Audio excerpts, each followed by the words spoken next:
حضور علیہ السلام سے حرم کی جانب جا رہے ہیں۔ کوہ صفا کے قریب عبداللہ ابن جدعان کا گھر ہے۔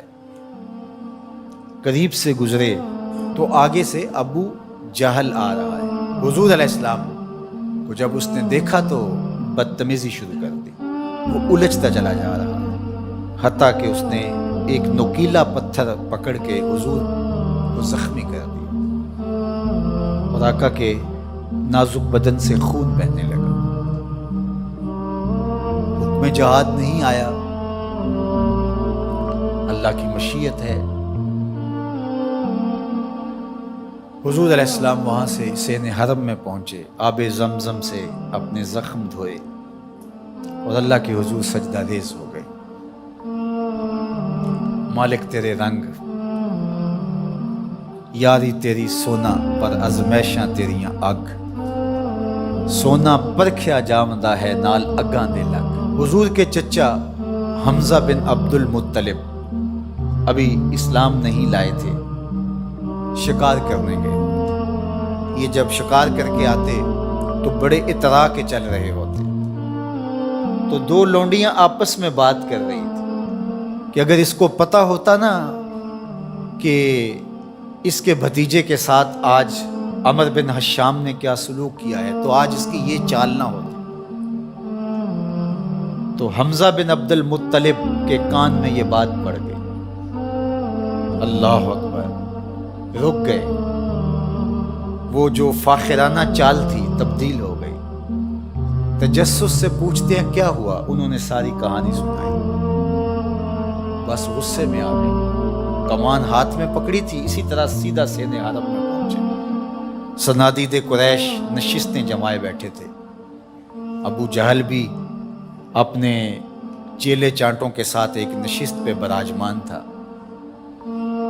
کمان کو زور سے اس کے سر پہ مارا اور کہا کیا تو نے محمد کو لاوارث سمجھ لیا ہے صلی اللہ علیہ وسلم۔ خیر ابو جہل کا سر پھٹ گیا، اس کے چیلے چانٹے اٹھے، لیکن بڑا کائیں شخص تھا ابو جہل۔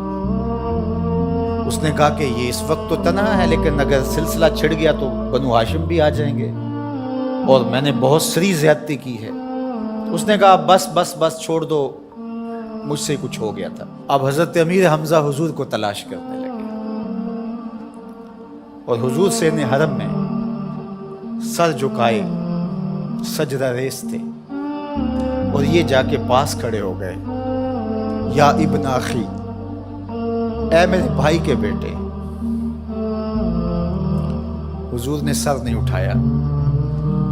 پھر انہوں نے کہا یا ابن اخی، اے میرے بھائی کے بیٹے۔ حضور پھر سجدے میں سر رکھ کے رو رہے ہیں۔ پھر انہیں تیسری مرتبہ کہا یا ابن اخی، اے میرے بھائی کے بیٹے۔ حضور سجدہ ریز ہے۔ میاں صاحب فرماتے ہیں اسی کسے دے کچھ نہیں لگ دے تے نہ کوئی ساڈا دردی۔